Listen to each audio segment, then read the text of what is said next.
Okay. We already crossed the half line, so we just remained four classes.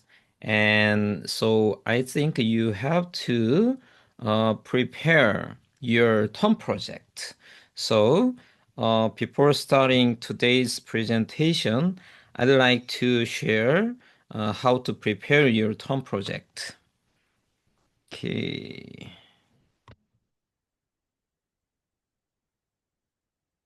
Hmm. Okay. I shared this document to in KLMS, maybe KLMS. So you can see this document link, and I will share again in here.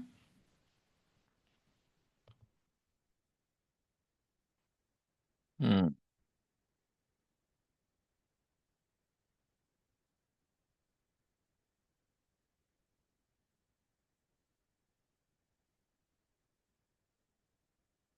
okay.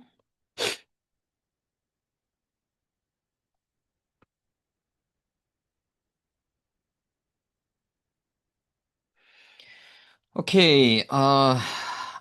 As I mentioned, you have to finish your term project, and you have to present your term project in the last class. And also you have to submit your term project to hackathon or a grant program. But I think you cannot make a very big idea, or you cannot make uh, some kind of commercial version of service or proposals. So I don't expect you will have very good, great idea or great project. So the final project uh, doesn't have to be big. You can make very small idea, small proposal. Uh, so I recommend to refer other ideas in AI hackathon in crypto space.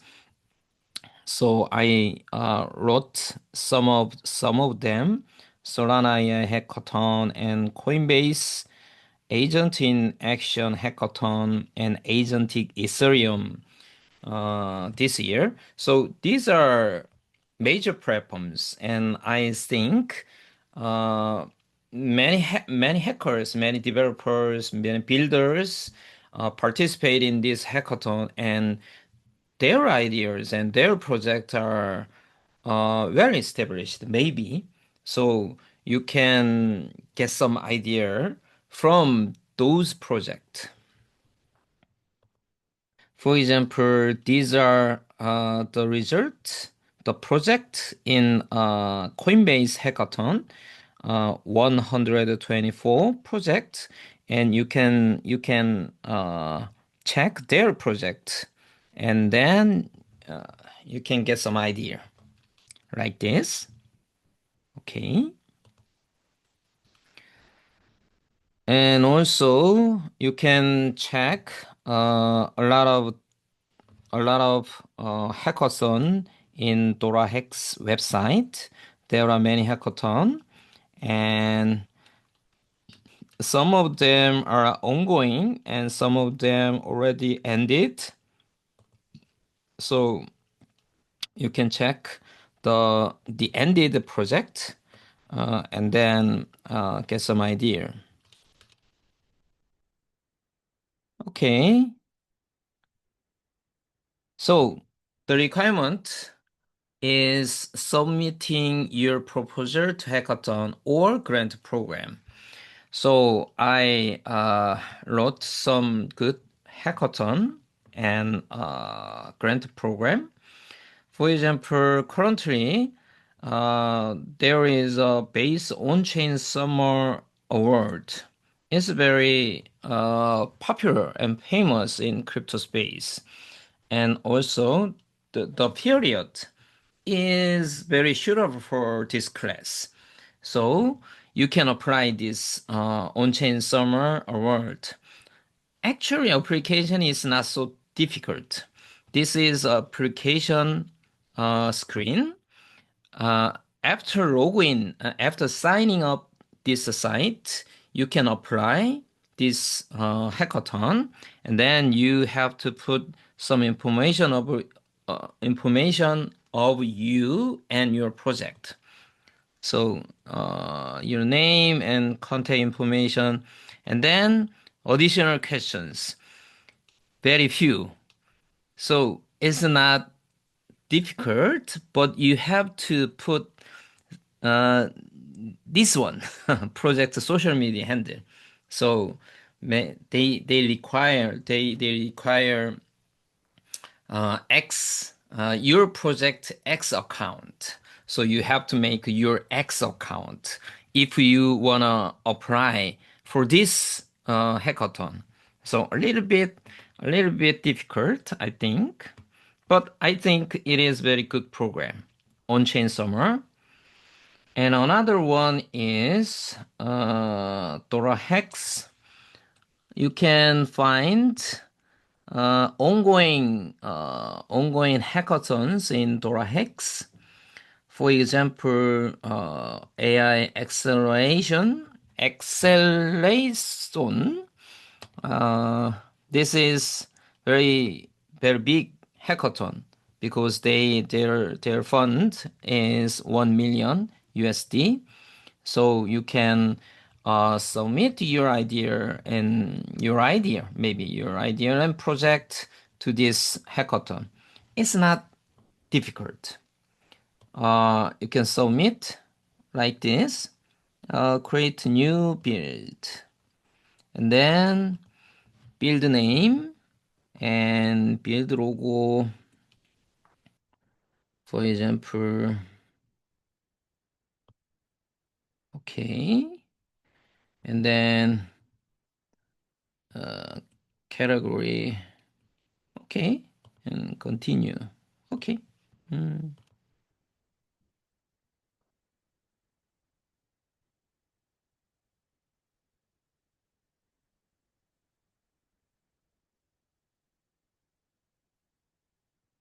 And you have to describe your project uh, like this, and your team if you have your members, but you don't have your members. So maybe your name, okay,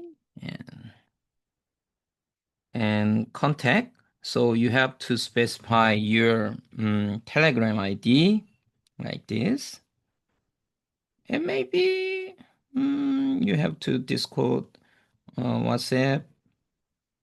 Mm, okay, and track is maybe commercial agent track. No, teammate. And review. Oh, DDD.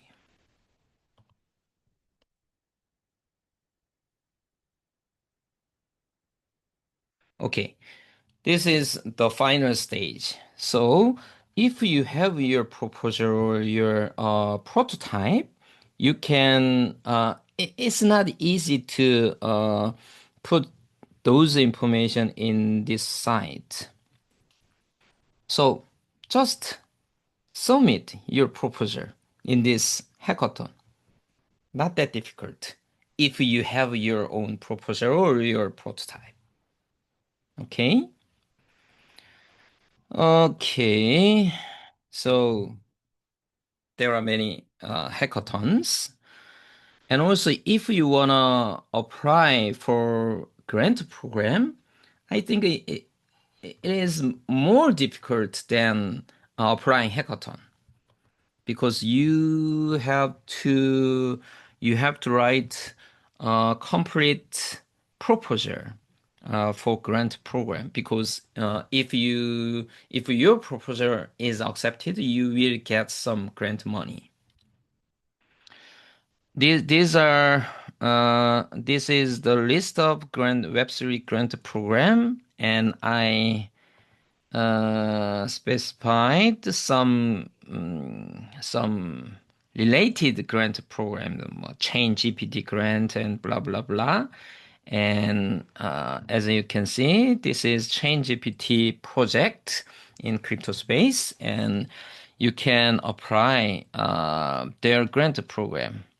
So maybe research grant is a little bit the grant award is very low, under 1K to 5K. So you can apply for this grant. If you want to apply for this grant, you have to finish. You have to complete this form, grant application form. So yeah, that's it. Not that difficult. Don't be scared. Don't be scared. Actually, you can submit your proposals. The problem is your proposal or your prototype to apply. Yeah, so you have to think about your idea and your proposal for hackathon or grant program. Okay, and in the last lecture, you have to present your Tom project in 5 minutes.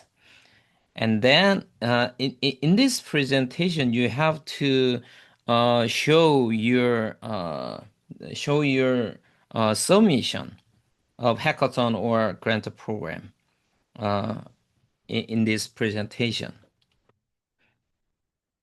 I will give you a report template for your final project, Tom project, soon. And so you have to write your project in that markdown template, and then you will present that markdown file in the last lecture. And lastly, I will have an office hour for Tom project next Monday. So if you need some help, please allocate your meeting time with this link. So each students can have a meeting with me in 20 minutes, and uh, you you have to tell me your idea, and then I will give you some advice, if or I can change your idea or your topic to more reasonable things. So I recommend you have a one-on-one meeting with me to find out your idea or how to submit your proposal to hackathon or grant program. Okay, this is the guide of the final term project. So if you have any question, please email me. And if you cannot make a time with this office hour, you can ask me another time for consulting of your term project. Okay. Okay. Let's start today's presentation. Today's topic is a stablecoin and crypto payment for agent or AI. As I said, in the future, in near future, agent or AI program will have their own wallet for paying for some service instead of users. So in this case, I think crypto, like a stablecoin, is very good way to as a payment rail. Actually, some big companies like Visa and Mastercard, and also Stripe, PayPal, they are starting their initiative for agent payment. So it is called agent pay, something like that. And they are making some SDK or API to for agent. So you can apply their API or SDK in agent framework like LangChain or other frameworks, or you can put some order prompt in ChatGPT, like buy the best shoes in Allbirds site, and then ChatGPT can check out instead of you. So it's possible currently because Mastercard, Visa, and Stripe, they already started this kind of service. And then maybe this year you can order some products in your prompt. So so i- i- so it's very fast. And payment rail is very key component to for AI and agent. So in the future, AI will do some commercial activity instead of humans. So in crypto side, stablecoin is very important because agent can agent can use stablecoin for payment method, and stablecoin is programmed money. So if if we wanna customize this money, we can create contract, and then this contract can do some special functions for agent. So it's very natural way to use stablecoin for agent. And also agent will have their own wallet, crypto wallet, instead of human. Actually, we cannot, if we give our wallet to agent, it's very risky because we have to put our private key to agent. It's not a good way. So agent will have their own wallet, and then my wallet, user's wallet will be connected to this wallet. And uh, maybe we can give some access token to agent wallet for some times, maybe one day or one week. And this wallet, this access token will have some limitation for payment, like one under $100. So it's very easy to implement in crypto space, but in traditional payment space like mobile pay, Kakao Pay or Naver Pay or Visa or Mastercard, it's not easy. It's not easy actually. So currently, these big companies just try to apply uh, their payment for shopping by agent. They don't care about agent to agent commerce. In this case, it's not easy issue. So uh, this kind of great scenario for this kind of great scenario, crypto and stablecoin is very great candidate for payment rails.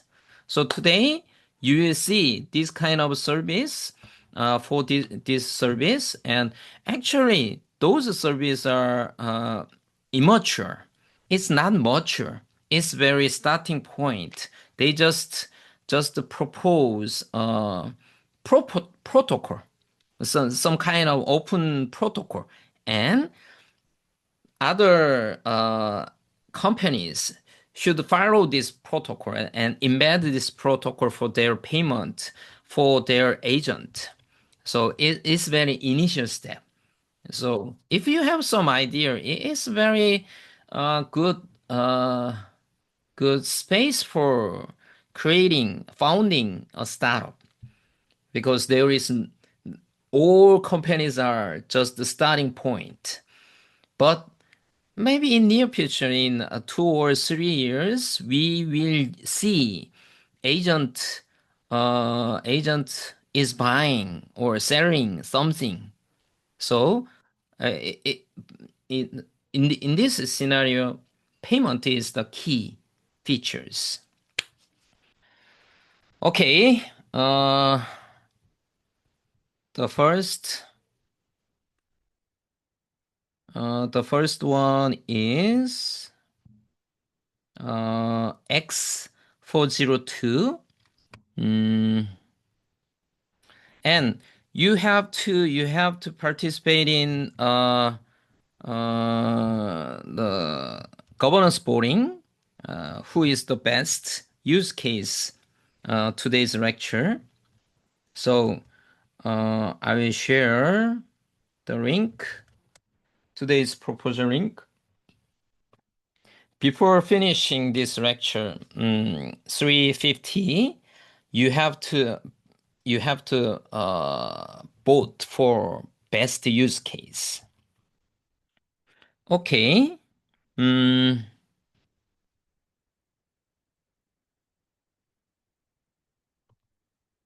okay. X402 정승재, can you share your screen? Okay, I'll share the screen now. Okay.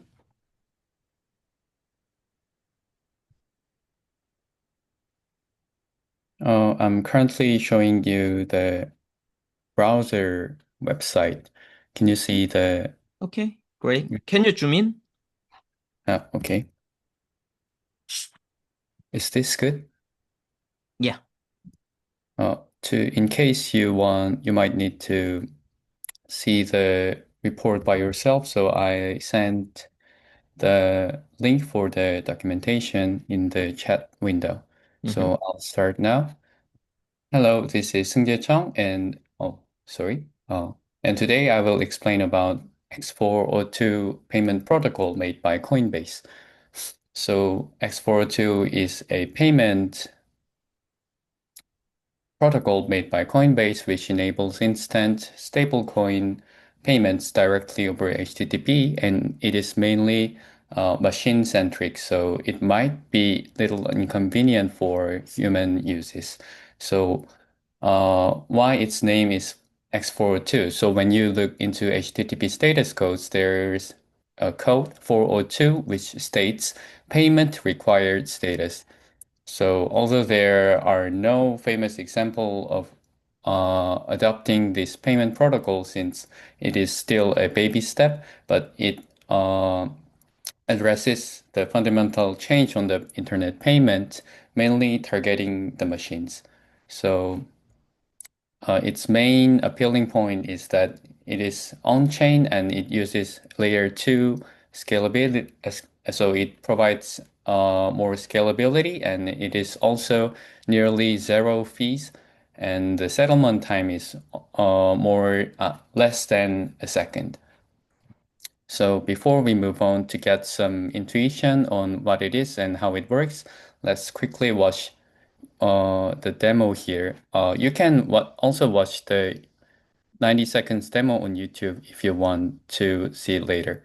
So in my case, I have a MCP server, MCP client and a server that uses X402 for the payment. So in here, I have a website here and its weather endpoint show needs payment, so it requires 0.1001 USDC for the access, And if I want to pay, I have to use my wallet to sign, and then I can access the weather data.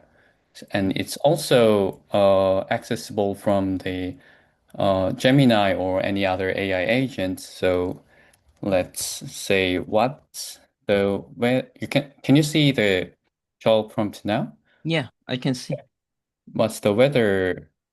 Then it automatically uses the MCP server and asks me the execution of MCP tool, and I'll allow once. And it uses the MCP server to access the data. And you can see the audit data so that AI agent made a payment 11 the seconds ago from the my wallet to the merchant's wallet. So that's pretty that's it. So Can you uh, show your yeah. prompt? Okay. Okay. It says I'll zoom in. So I just said that what's the weather, and the Mm, Gemini CLI automatically detected that it can use the MCP server to act on this prompt and made a call to the MCP server, and it says the weather is sunny and the temperature is 70 degrees. mm. This MCP server is provided by Coinbase, right? Yes, it is a official demo. You can, Mm. I'll explain in the later part of the presentation, so you can do it on yourself if you want. Mm. In the middle of this process, the Yes. payment is required, or should I pay for in advance for this example?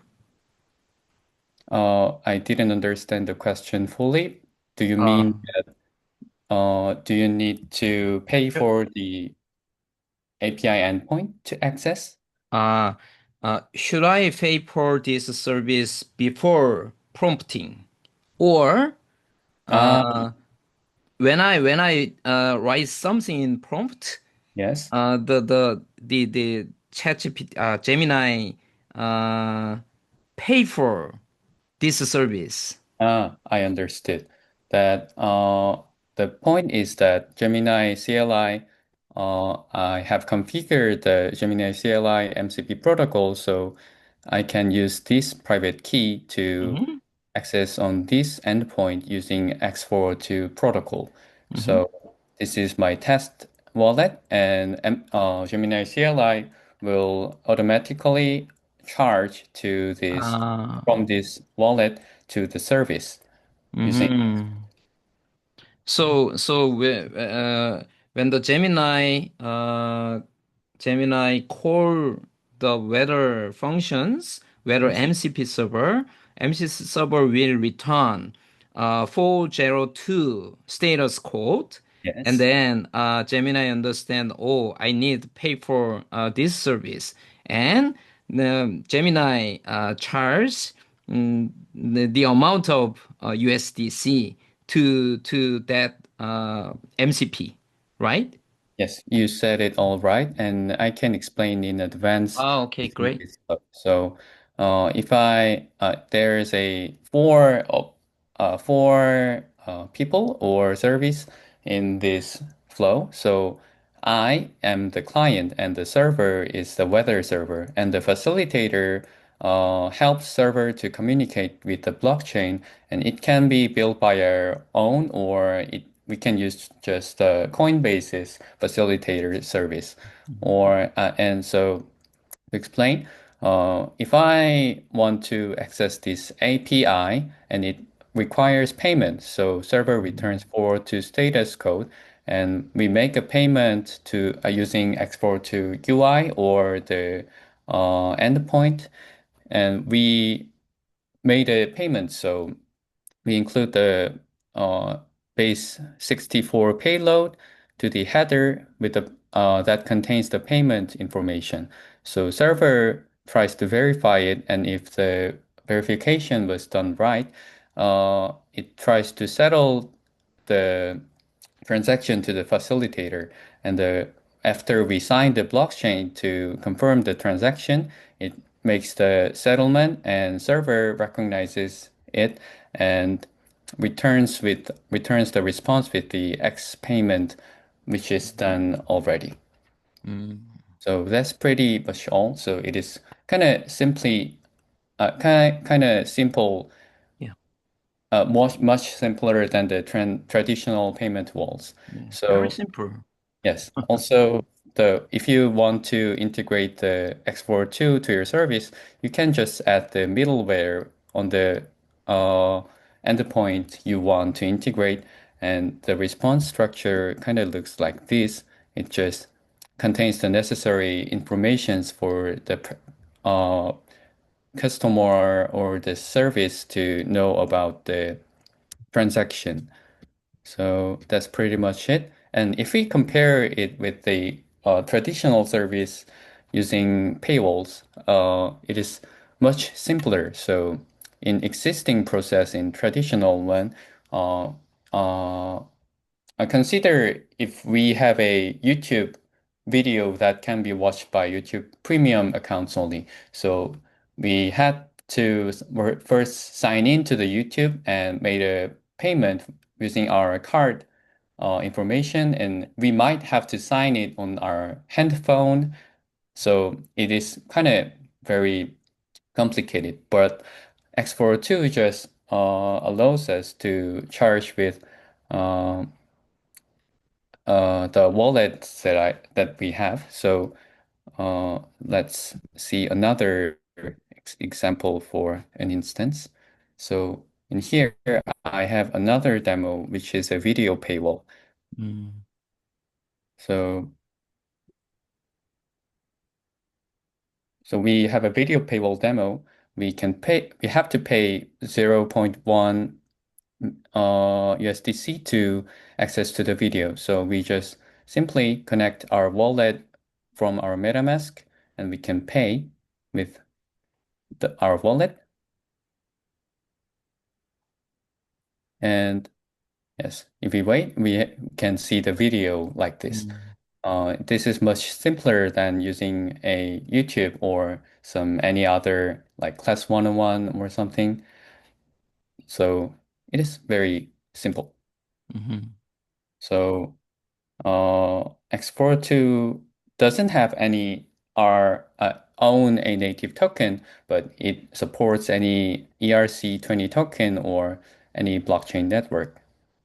So the project is, they say that it is live and actively used, but it is just 2 months past from the official release. So I'm kind of looking forward for the actual applications would work well. So yes, uh, the my hands-on review was done already. So the main appealing point that X42 makes is explained in this table. So traditional payables, as Jason mentioned before, it costs a lot, like 0.3 and plus 2.9% fee on each transaction. So it is quite expensive. And the settlement is very takes kind of long because uh, they all the credit card companies should settlement in their own database. And also for in the merchant side, they have a chargeback risk, which means that consumers can revoke the payment even after the transaction was completed and the contents or some materials are already delivered. But blockchain inherently makes it not reversible, so it kind of reduces the chargeback risk. And also the scalability, because X42 works on layer 2, so it can support hundreds to thousand TPS, which is kind of similar to credit card companies. Can I ask a question? Yes, please. Uh, Actually, X 402 Yes. explained, there is no chargeback risk, Yes. but it is because of blockchain. Yes. But in terms of users, inside of users, if we cannot cancel our transaction, it's Yes. not on, it's not comfortable. Yes. So is it good or bad? I think that's a kind of controversial field to discuss further. So I tried to mention it from the limitations here. So Mhm. I think uh, Explorer 2 mainly criticizes the shortcomings of traditional paywalls that cannot be easily accessed by machine, but I think it is there because there is any reason for that. So I still have a doubt on the criticism on traditional payment rails that Explorer 2 suggests that subscription model is bad and human-centric payment systems are bad for machines. So but in the other side, I think traditional payment system had a lot of developments to provide customer protection from the fraud or scams or some accidental charges. So I think to compete those payment systems and replace them, Explorer 2 or any other payment systems using blockchain should also try to have such protection, such as like chargebacks or refunds, I think. So, for example, if some API requires like $10,000 for the service, can you trust you and your agent not to charge the money? I personally not, I'm personally not sure. So I think it requires to be cautiously applied when it comes to the actual service. Also, the Explorer 2 is eliminating the need for API key subscriptions or any other some troublesome payment processing. It is still, I think it is overfitted for machine uses, but makes human-oriented services with poor UX. So if we consider like some service requires you to charge every videos you watch, it will be very inconvenient. But the key takeaways here is that Export to made protocol level innovations, especially using native to HTTP, which can be easily replace the existing payment protocols. So, and also the layer two is kind of mature. So yes, it might be nice to adopt Explorer 2. And the main main appealing point that I had was that it is really easy to integrate. Like Mhm. we just need to just some lines of code like this Mhm. in like demo. The video paywall demo showed that we just need to use this payment middleware to uh, the get authenticate endpoint. So it is really easy to use. And the also the facilitator can be used in we can use the X42's official facilitator, which might reduce the throughput, but it might be easy way to start with. So yes. Um, and the other like criticizable things are written here, so you can read if you have some interest. So let me explain the personal reflections for the last. So Export to seem to be representing more than a payment protocol. So it's kind of new infrastructure for an autonomous digital economy where software agents can participate as economic actors. So, but clearly there is some limitations that AI agent-centric payment protocol has. So I personally think human intervention or at least uh, auditing afterwards by human is necessary for now. So And some minor facts that I had was, by the way, I could learn also that traditional human verification steps such as CAPTCHA is Mm. somehow successfully limiting the AI agents as just as intended. Also, it was a first trial for me to use Gemini CLI and integrating MCP server with a AI agent. It was a amazing experience that I had that Gemini could handle or any other agents can handle those kind of payments using X402. That's pretty much all. So thank you for listening. Yeah, great presentation. Thank you. Actually, human intervention, sometimes it is required because we cannot trust agent. So, we wanna intervene with the payment. So currently, big companies like Visa and Mastercard, they make that process that step to be required for human.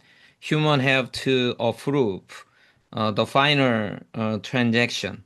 But I think in the future, human don't want to intervene in this process.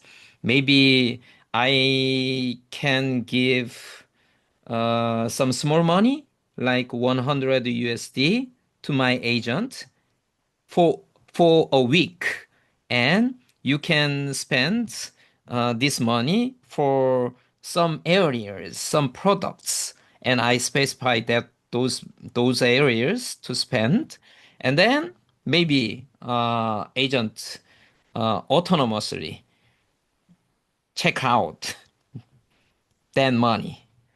Yes, I would totally agree with that future view. And I think it is cool because it is basically like you're hiring a personal secretary for everyday use. So it is very cool.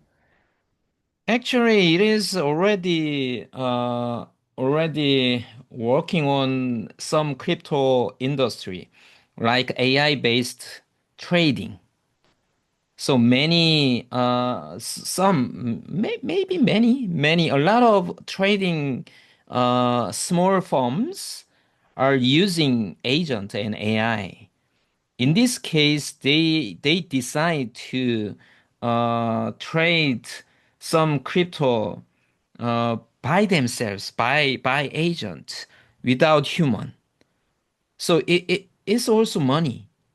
So in this case, maybe human define the limitation and constraint, and then they give poor privilege to trade.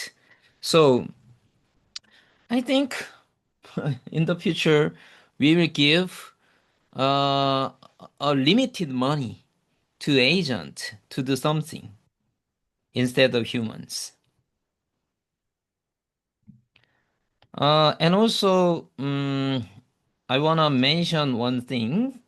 Uh, the refund or chargeback, in terms of refund or chargeback, uh, currently Coinbase and Shopify and Stripe, they are collaborate to make USDC payment in Shopify.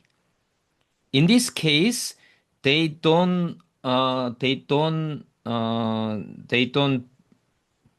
finish the transaction immediately. Actually, they mimic the traditional payment way. So they created some escrow contract. And then when agent send payment transactions, this transaction is going to the escrow contract, and then this this system finalize the payment in a day in batch mode. So even though it is blockchain, blockchain payment, they mimic traditional payment way because of user experience. User want to charge back or revoke their payment. We have to we don't have to we shouldn't have to we shouldn't sacrifice this user experience, existing user experience. So when we design this kind of new payment scheme for agent, we have to consider these kind of things. Okay, thank you for sharing. I'm kind of curious that is the settlement of escrow contract are made by like centralized companies' infrastructure? No, it is contract. So maybe Coinbase, Shopify, Coinbase, and Stripe, yeah, maybe Coinbase. Coinbase will create that escrow contract, but it's contract. So Mm. no one can own this contract. Contract means if there is some input, this contract will run, execute. So uh, it's decentralized ways. Coinbase or Shopify or others cannot control these things.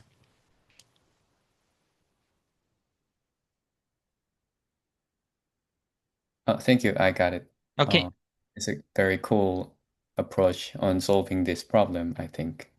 yeah. Actually, X402, the beauty of X402 is simplicity, I think. Yes, Very simple. So even though we have to, i- i- if we, if server side, maybe merchant need this kind of payment, we have to make a lot of things and we have to connect, we have to collaborate many payment players.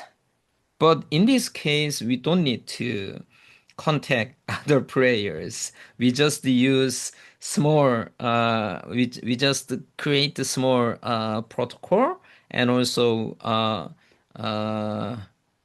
we just use some facilitator. That's it. So it's very simple.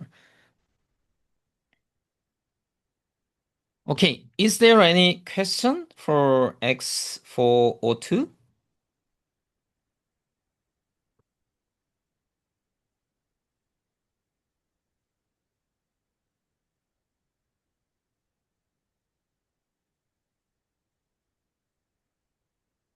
Okay, thank you for the nice presentation. you. Okay, next one is Agent Commerce Kit by Choi Min-jun.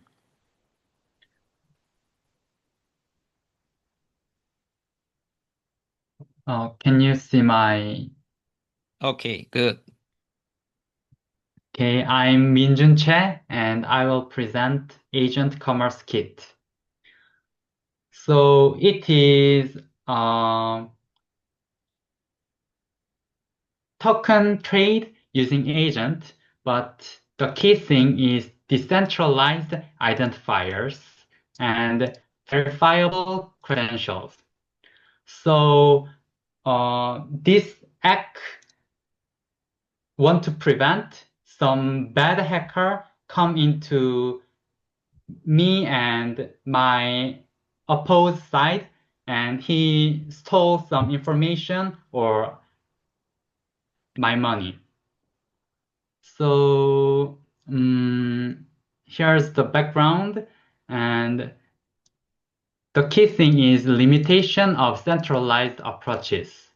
So centralized needs data center, and all clients need to access data center, and data center should handle those network problem. So while using decentralized ID system, we can just handle me and my opposed side user. So EC uses EC ID and EC Pay to handle those problems. And key architecture is like these 5 steps.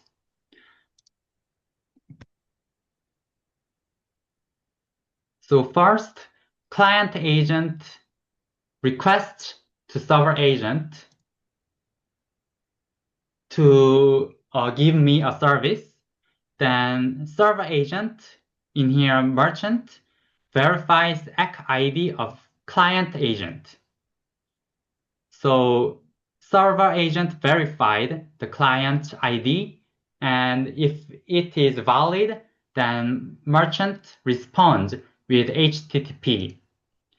Then payment starts, so client agent can initiate payment, and in following steps, the payment succeeded. So here's a core component, and I want to show you with demos. So in GitHub pages, they give us demonstration. So in first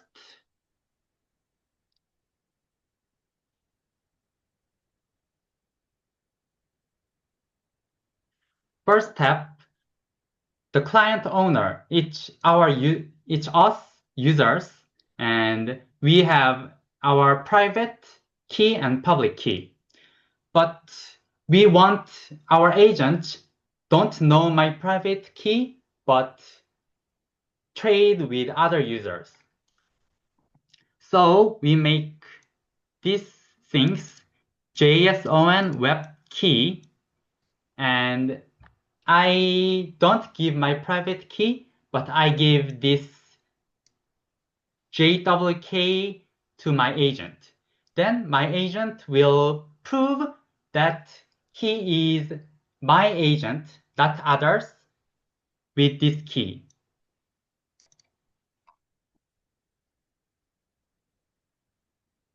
And next, my agent created, so he will have my JSON web key, and he will verify that he is my agent with this key.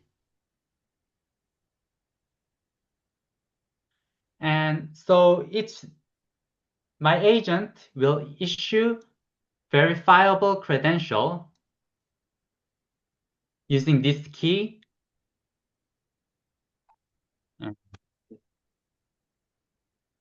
These flows will be repeated same in my opposite side owner 2. So my agent is created, and he has my authoritative keys, and it is same as opposite side. So then my agent and opposite user's agent will start communicating. So if I want to see more detailed demonstration, I should have OpenAI authoritative key. But weird thing was, if I type my secret key to here,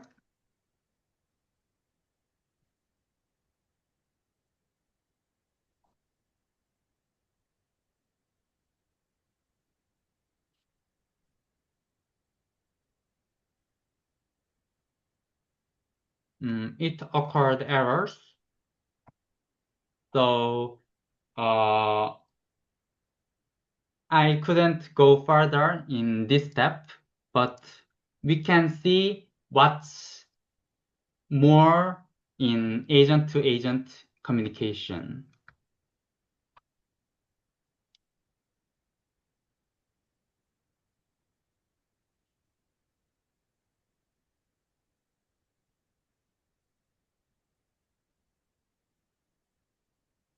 So now agents should communicate with each other.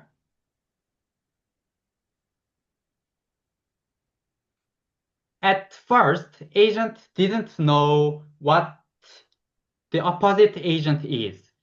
They don't know what that agent is, what is user of that agent, or that agent is valid.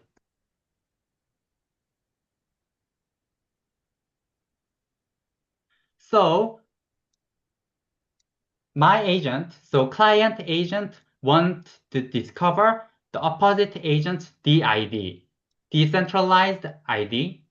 So when request was unauthenticated, then it will reject it.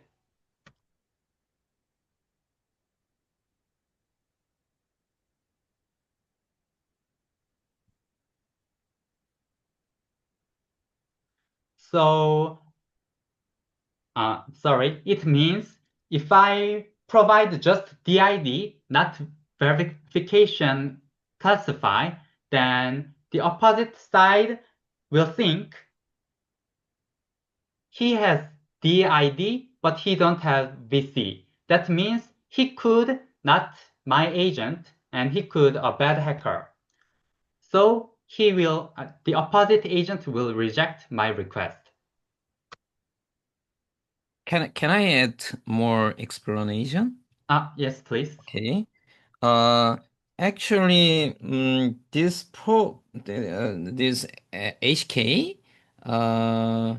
HK utilize some identity technology.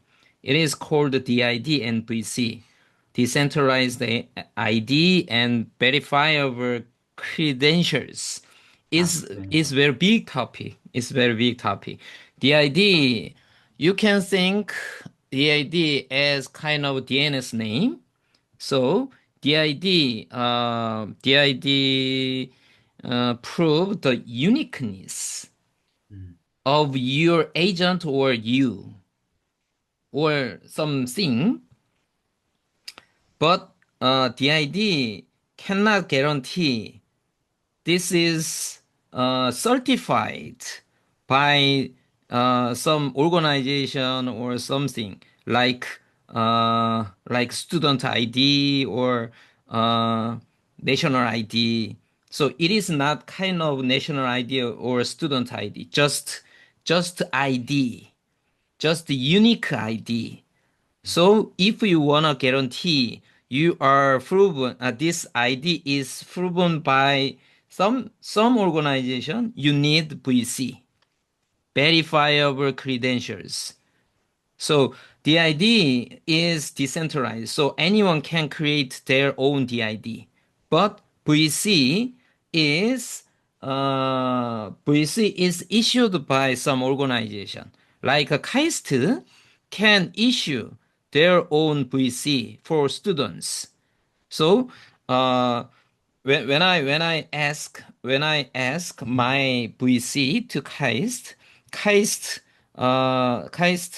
verify. Okay, he is a adjunct professor in KAIST, so KAIST will give me VC. So VC contains that information, and then the ID will connect it to VC.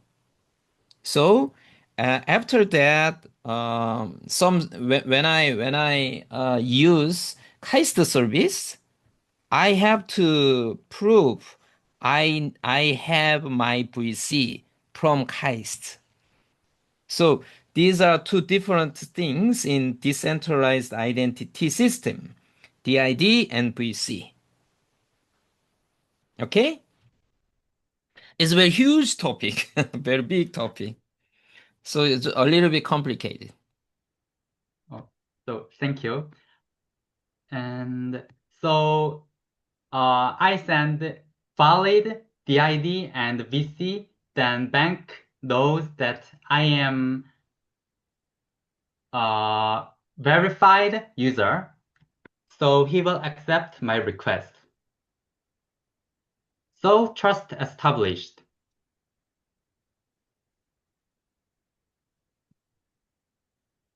And he will respond that he checked my integrity, and then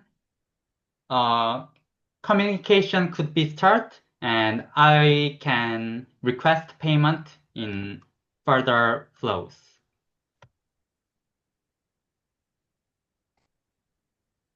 So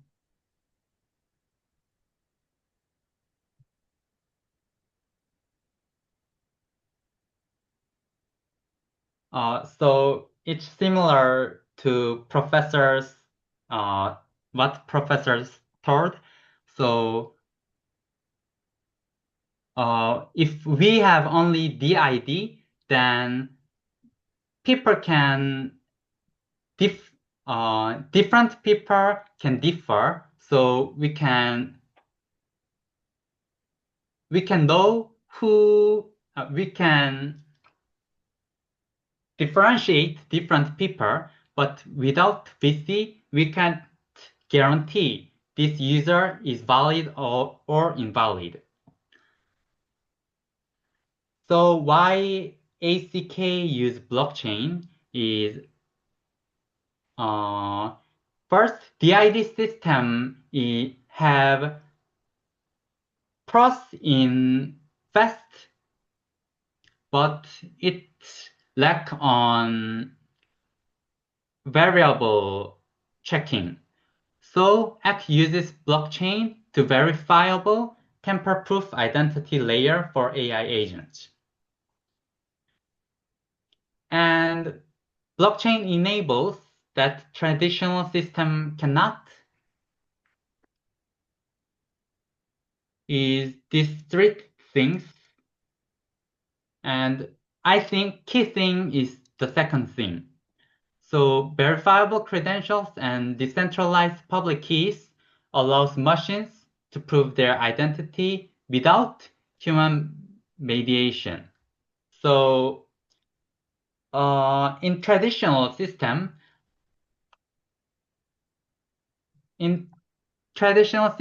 without blockchain, human should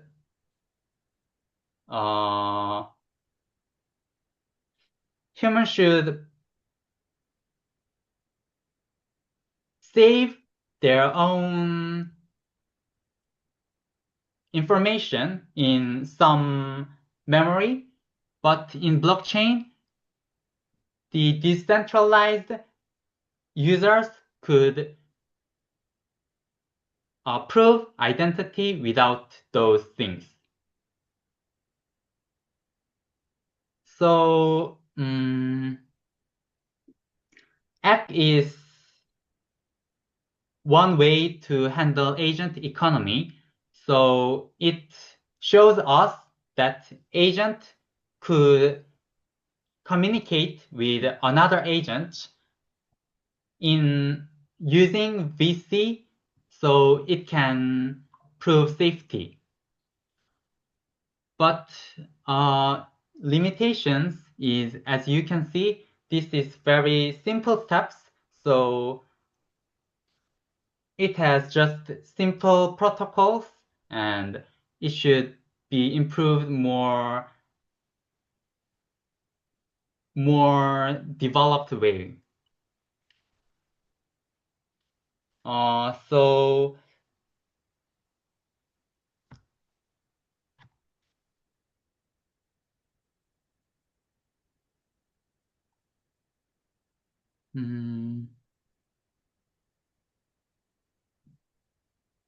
so that's all. And reflection was, as I told before, in demo step,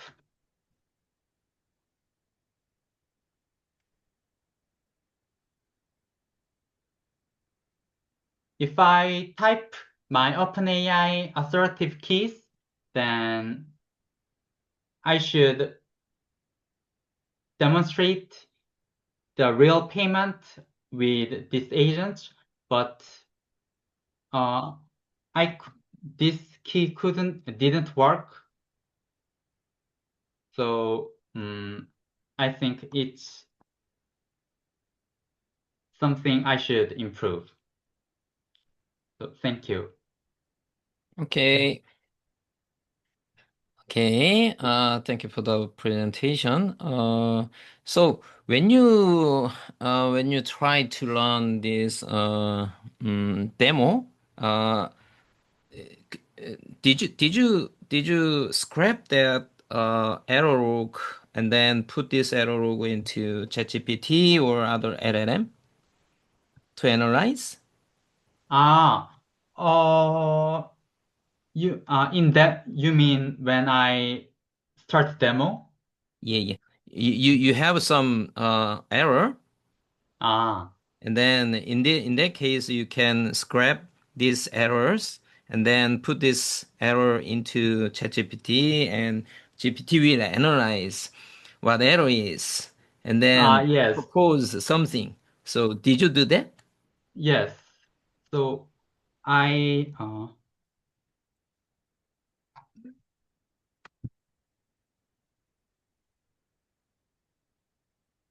Okay. So currently we can use LLM like ChatGPT for solving this kind of error or debugging. So, but sometimes they don't know how to resolve these errors. But many cases they can solve these errors. Nowadays we cannot resolve this error by the error message. So we need the help of ChatGPT or LLM. yes. So I got this 429 error and asked to ChatGPT, but he didn't know anything. Yeah. So scrap or screen scraping and then put this one into ChatGPT or Claude. Okay. Actually, Agent Commerce Kit, HK, is complicated. Maybe is most difficult in today's use cases because they propose very complete protocol between agent, not not not just for payment. They initially they check the agent identity and validations, and then they move on to payment. So HK consists of two parts: HKID and HK Pay. And HKID is identity protocol. So next class we will handle this kind of identity infrastructure for agents. So HK propose agent identity protocol using DID and VC schemes. So DID and VC scheme is proposed by W3C. It is Web Standardization Organization. So it is kind of a standard. So I think you need to study DID and VC. It is good way to implement decentralized identity systems. And also DID and VC is neutral neutral protocol. It means you don't need to use blockchain to implement DID and VC. Actually, you can implement DID and VC using web server. So there are many different ways to implement DID and VC, even though their name is decentralized. So you shouldn't confuse decentralized ID is implemented by blockchain. Hmm. You don't need to implement that the ID using blockchain. You can implement traditional technology like web server. You can implement DID and BC. And also, Agent Commerce Kit, I cannot find out their contract in their GitHub site. It means they don't depend on blockchain. They just implement their protocol in traditional way. So uh it means uh they they they they may use they may accept different payment ways like card payment or mobile payment, including USDC stablecoin.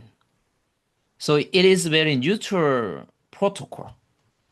So there are many documents and many explanations. So if you are interested in HK, please read their document because document is well written and this protocol is very complicated, very complete. So it is good to study. Okay. Okay, thank you so much. Okay, thank you. And next one is never mind it.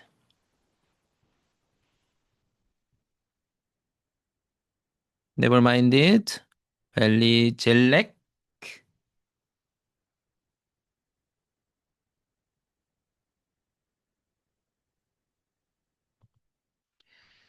Oh, where is Valley Jelek?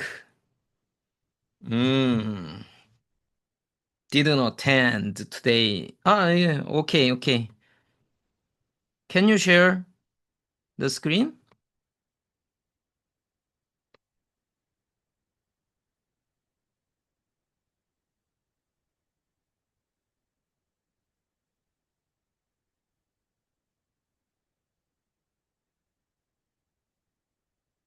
Okay.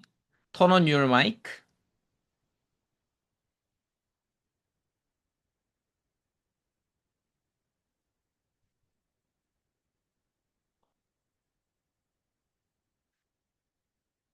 Well, Can you see my okay. screen now? Okay, I can hear you. And can you zoom in the screen? Okay, okay, okay. Okay, good. Okay, all right.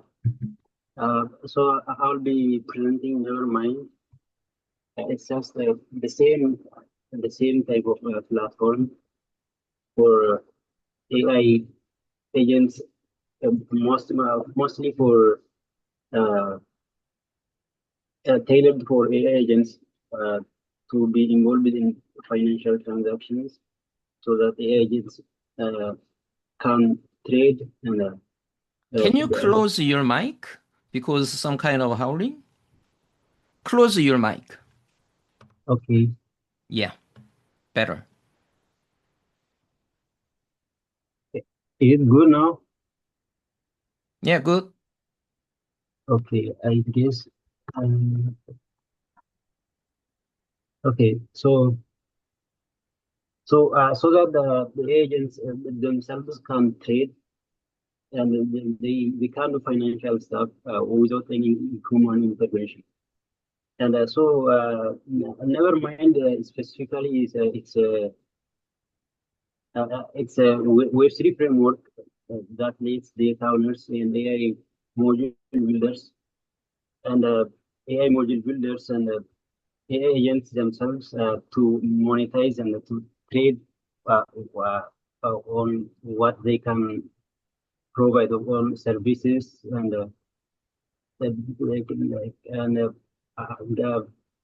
they can trade also on giving access to giving controlled access to the data set and to any functionality they can provide. So how this works is first data owner, let's say a company or like anybody who has a data set, he, so that it wants to sell access to uh, uploads its data set, and it, it gets data NFT, that lists what data set or model is and how it might be used. So the users see this what data, the type of data set, the description of data set and the licenses and the stuff. And then the system also creates data token, so that users buy the data tokens so that they can access the data set. And then the buyer, it might be AI, both AI agent or a human user can can buy this data token through coins. And then there's a then the smart contract alerts the data provider that a user is asking for access to the data. So here everybody is being involved, and on the data provider approves the when the data provider approves the access request, the user can access that data. Let's say the user can train on that data model, its agents, or the user uh, can use any functionality that it wants from that AI model. This is just a redundant analysis. And so the background to this is that like very valuable data sets, like bigger companies and uh, individuals who own like very valuable data sets might wanna trade on data set on their data set so that others also can use it, but still the data set keeps on their hands. Like data set will not be leaked, but others can train their own model on that data set. So they can put that data set on market and so and the users can buy them. And in a way, that's much more better than the traditional is software-based APIs. So traditionally, we needed to use software-based APIs, which are very very much not efficient when compared to uh, never mind and other crypto trading functionality. So including autonomous agents also get can buy data set, and which is actually very uh, which is actually very easy for AI models to use because very easy as well as it's very effective because it requires deterministic and it has very low latency. That means the models don't have to wait. They don't have to wait uh, so much as traditionally being done with software APIs that the model, the agents can get their access to data set after the request within seconds. So, which makes it a, a better fit for AI models. So, Nevermind addresses this by the latency issue by decentralized access control and privacy preserving compute latency and so giving both humans and the agents a trustable marketplace. Uh, so how it works is in uh, so first the owner registers their asset, might be data set or might be AI agents. and then they get data NFT that stores immutable metadata and licensing terms. Means like it, it's the detail, they register the detail of the data set. Then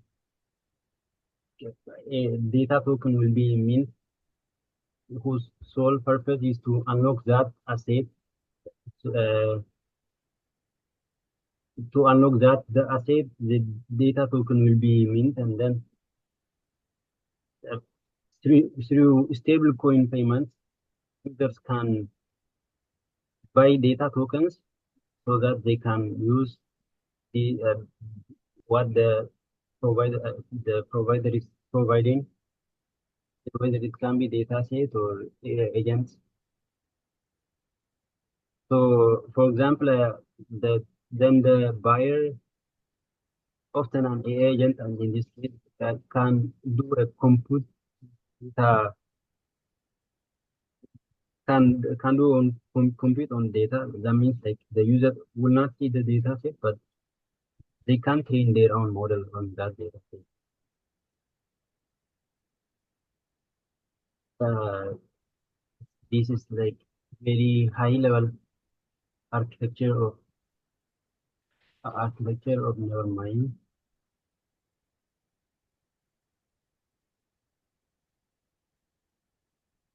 So it started with how with AI builder. The AI builder registers the AI agent, then through Nevermind app, then user pays for that for user pays through Nevermind app, then user requests an AI task, then Nevermind proxy will validate the user request after user have paid for the for the service, then agents task takes it. So then the then after the user request is validated, then the AI agent can the user can use AI agent. That means the AI agent processes the user request,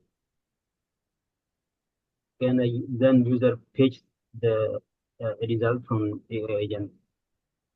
And when the credits are redeemed, the user have to pay again if they need further uh, service from this agent. So it's like governed by data tokens. The amount of data token user paid for, but depending on the amount of data tokens the user paid for, they can access as as long as their credits exist.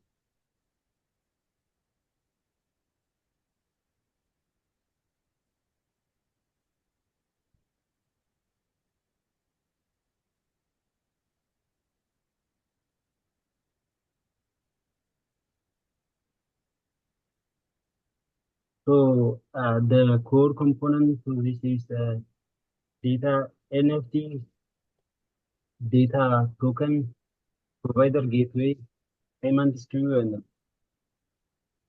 marketplace SDK or portal. So what these are like the data NFT is a detail of the data set, how much the user needs to click, the the royalty splits, and everything about the data set, everything about the details of the data set. Then data token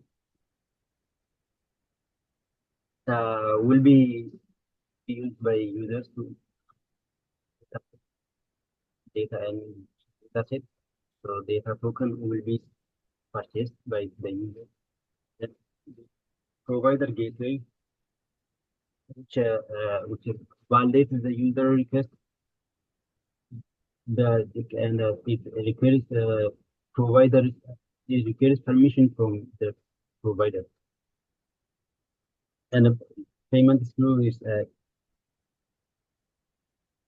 like if hold the coins the user was about to pay until the uh, provider signs provider signs permission. You have 3 minutes. Okay. So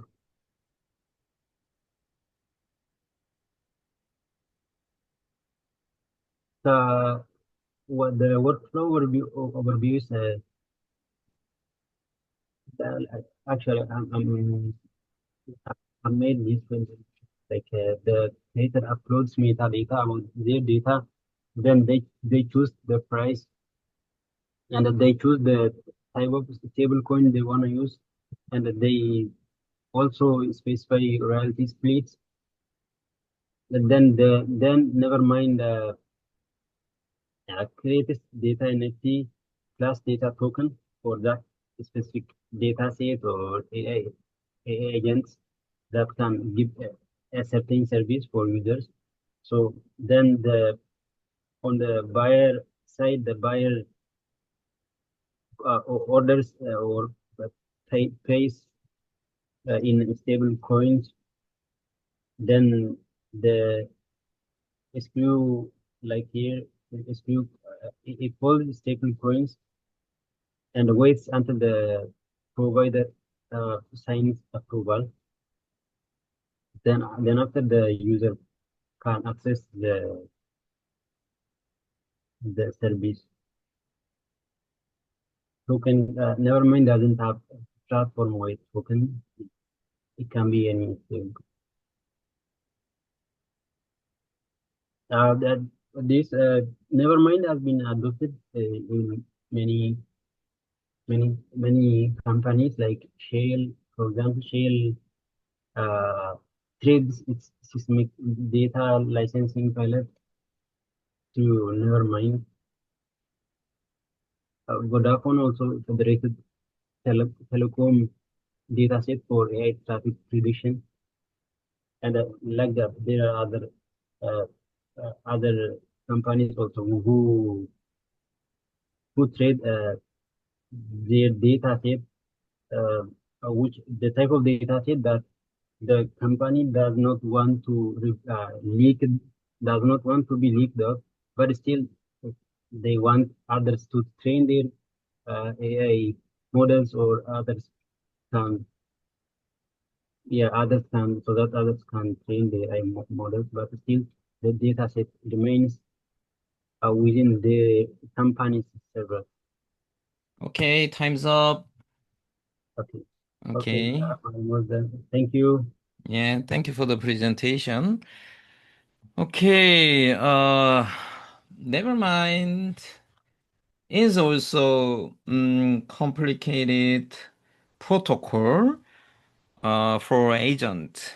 They define many different features for agent communication. For example, how to register and how to discover other agents, and then how to validate agent, and how to query to agent. So they have two different parts. One is their service. Agent or users can use their service to find out agent and pay for agent. And also they provide protocol. So any other service can use Nevermind protocol to communicate between agent. So I think their protocols consider many different perspectives between agent. So you can study their protocols when you design how to communicate between agent. Okay. The last one is holiday. Yang Seung-min.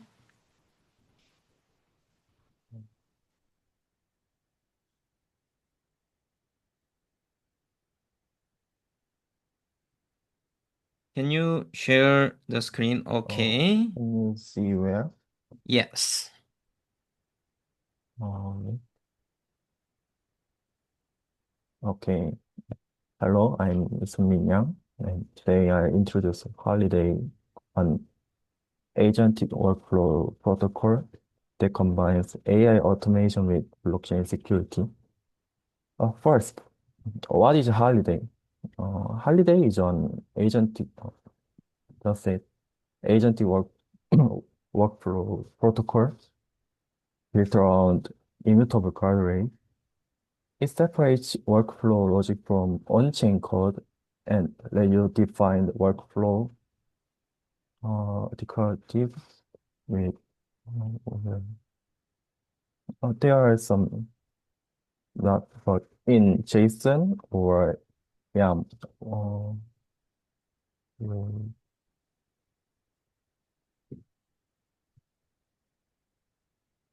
Mm, yeah.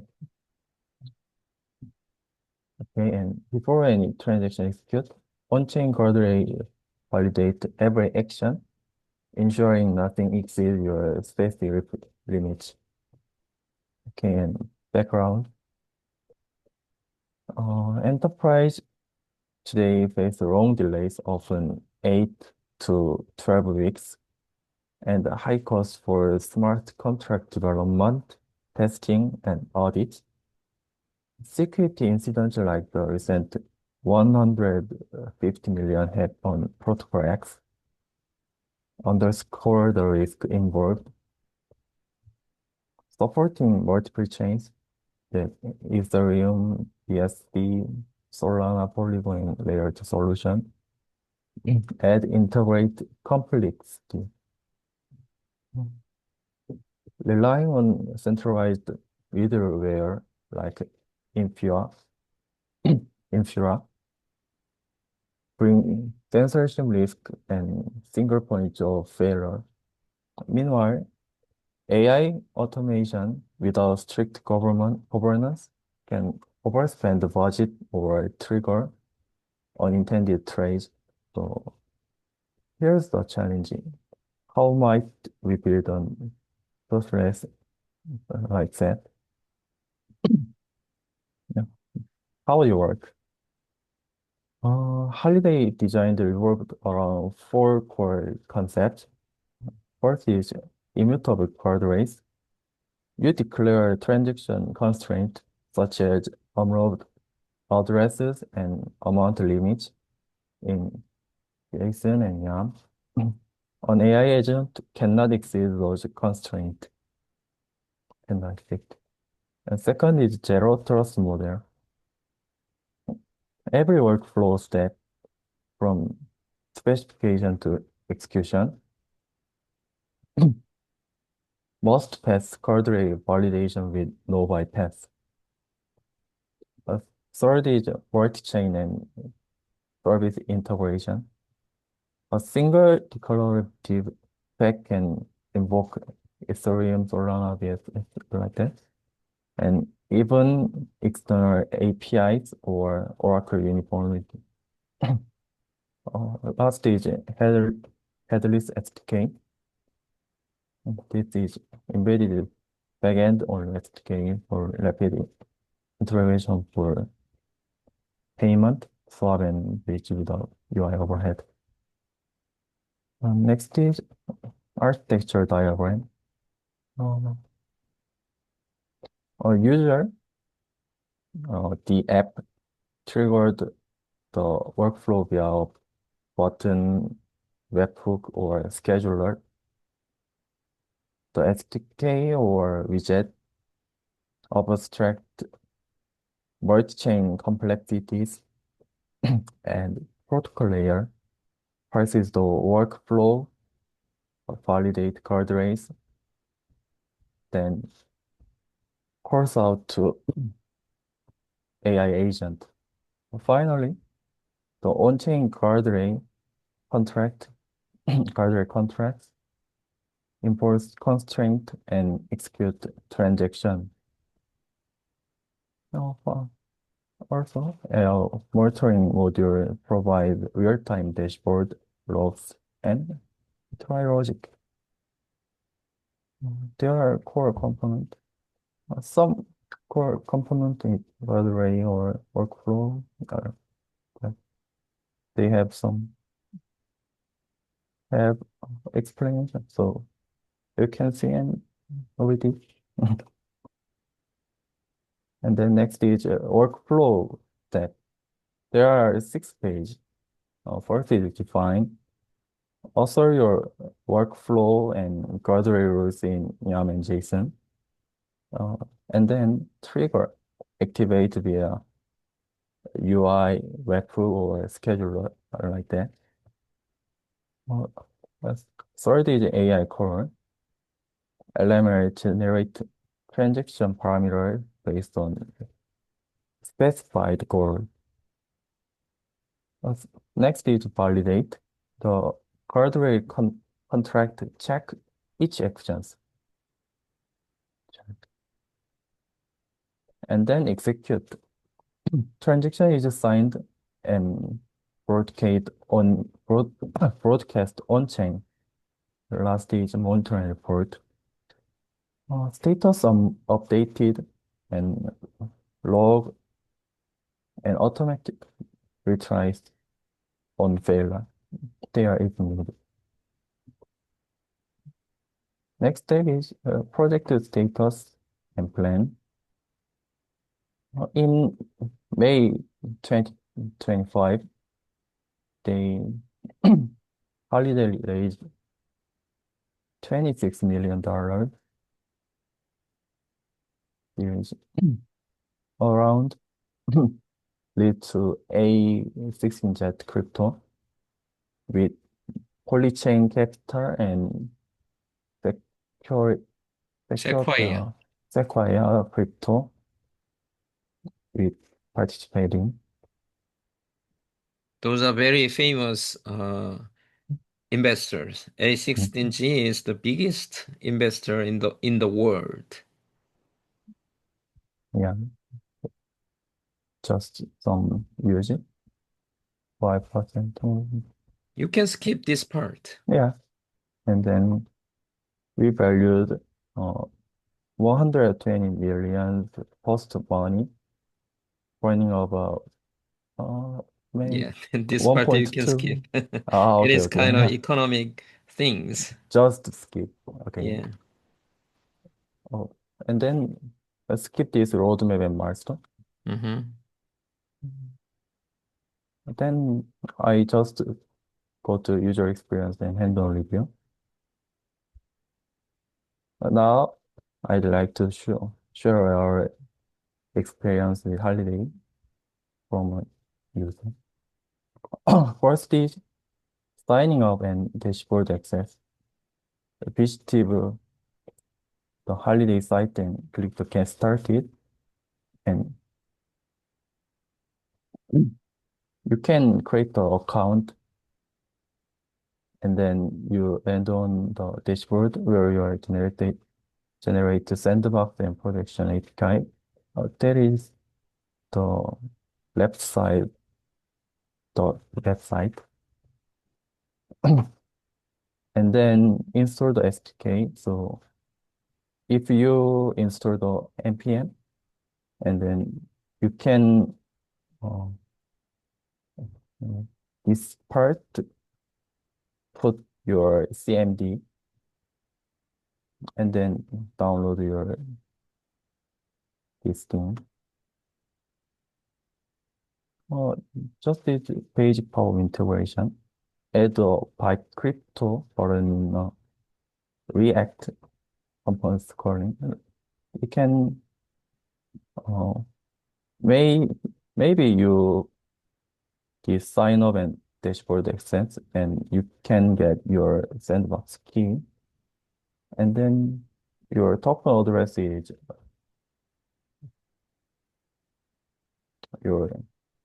that thing, and then you copy it for JSON, and then click open a model overlay with clean minimal form.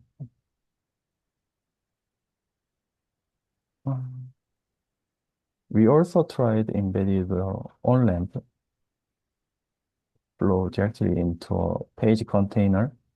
It rendered repeatedly automatically adjust the front width without extra styling. Finally, we skimmed the headrest clean PixArt online. Load few drop downs and buttons, and use a headless SDK method to fetch chains and token. Then onboarding, intuitive or confusing. Intuitive is the dashboard layout is straightforward with key, metrics, and logs all visible. Public API snippets clearly show which parameters are required. Some of it confusing. There is advanced configuration docs and compliance guide are gated behind an access code. In the sandbox error message like invalid API key, so with no link to field. Then what is difference from traditional service like non-chain service? This is non-custodial design is a fund move directly on chain under user control, but Holiday never takes custody.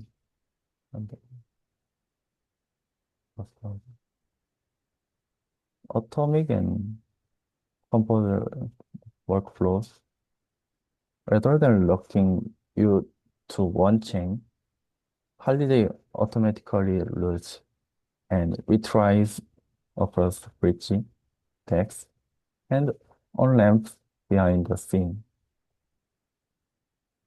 What worked where and what didn't work? What worked where is Hello World pop-up demo in under 10 minutes. 10? Some fair kick. And clean and responsive UI, both pop-up and embed. Automatic word and network management and multi-chain routing have just worked. And some need improvement is documentation gating, slow down deep dives, below. Sparse sandbox error detail, no guidance or link. And some difficult.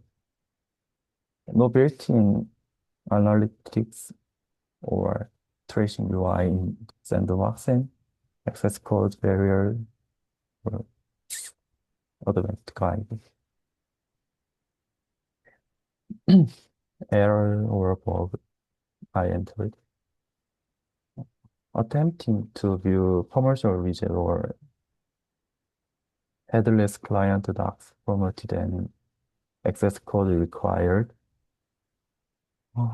So swapped unsupported tokens in sandbox, returned a genetic transaction failed message with no console log.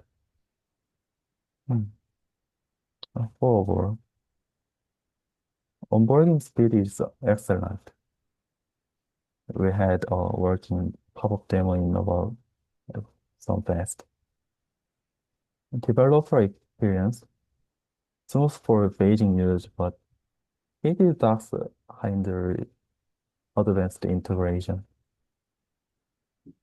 User experience is some see a familiar model flow with clear chain and token information and minimal jargon. Alert policy, expand public documentation, enrich sandbox error debug tooling, and expose testnet transaction history in UI. The next is why blockchain. Blockchain underpins Holiday for three main reasons. Immutable audit trail, there is every work definition, AI parameter choice, parameter, 3 and trans minutes? swing. Okay. And transaction is recorded on chain and perfect for compilation. Second is trustless enforcement. Smart contract autonomously enforce the policies, no human intervention needed. Mhm. Lastly is cross-chain consistency. We abstract differences across network into a single security model, reducing attack surface. Uh, Compared analysis compared to traditional middleware, you can see this chart. Then one transparency with row and high like that explanation. And then next is insight and limitation. Insight is declarable workflow reduce developer to provide 60%. Protocol level guardrail keep AI action within policy limits.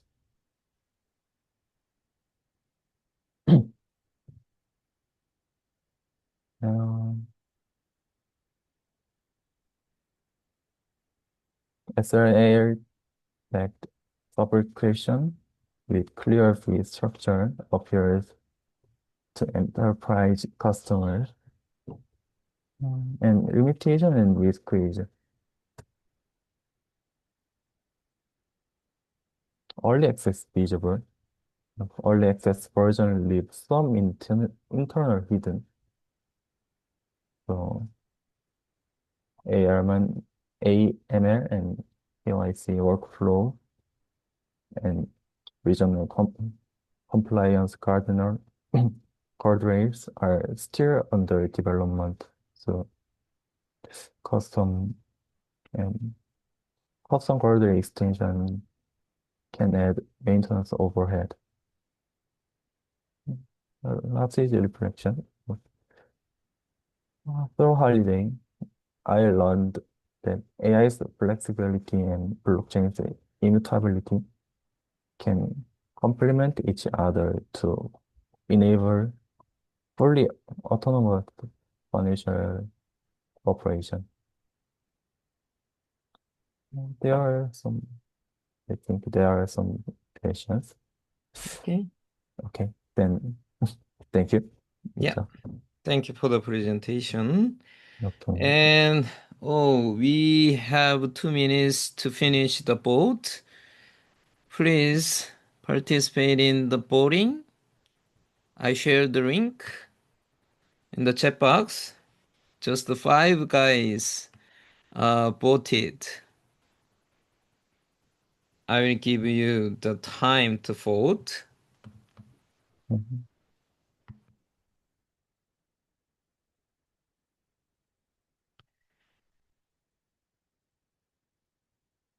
When you talk about the payment issue, there is very, very complicated and important issue. It is human oversight or human intervention because KYC and AML. Mhm. Have you heard about KYC and AML? No, I, KYC means no K, know your customer, and AML is anti-money laundering.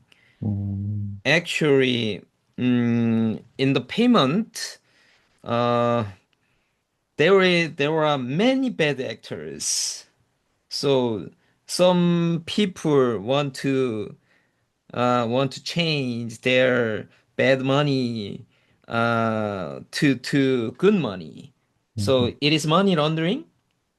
So the reason why the traditional banking system and financial system is so complicated is KYC and AML. So any bankers and mobile payment companies are watching users' transactions. This transaction is legal or illegal. So they have to. It is a requirement from government. So they have to watch. But in blockchain space, crypto space, there is no Yeah. KYC and AML. When you send a transaction to someone to blockchain, it is executed. So when we consider payment between agent, we need to think about human oversight to protect bad actions, bad activity, because it is financial activities. So it's very complicated. So Holiday and many other, maybe never mind. They are they have that kind of scheme to intervene between agent payment. So we so uh currently anti-money laundering AML is very difficult to catch. But uh, but think about it. Uh, if agent will do money laundering instead of humans, how can we catch them? How can we catch illegal agent? Because they don't send a lot of money. They will send a little money frequently. And they created many agents, maybe 1,000 agents or 10,000 agents, and then that agent exchange bad money to good money. So it is I don't know how to resolve this kind of problem, but it's very complicated issue. So even though we can implement very fast and easy payment rail using blockchain, it's not complete. Uh, we need to consider why traditional financial system is so complicated. They have many good features, so we have to bring those features into crypto payment, and then implement that kind of features to for safe financial service. Okay, so let's see the final result of voting. Okay, 12 votes. Nice. The winner is X4242. Wow. So, X402 will be exempted to submit hackathon and or grant program. So, as I explained, if you have any, if you need any advice or consulting about Tom project, please please assign the one-on-one meeting with me with the link, so I can help you to do your Tom project. Okay. Today we presented for good use cases. If you wanna study more, I think you can drill down those projects. Maybe HK. There is a little information about Holiday. So HK or nevermind or X for 2. Okay. Is there any question about today's lectures or term project?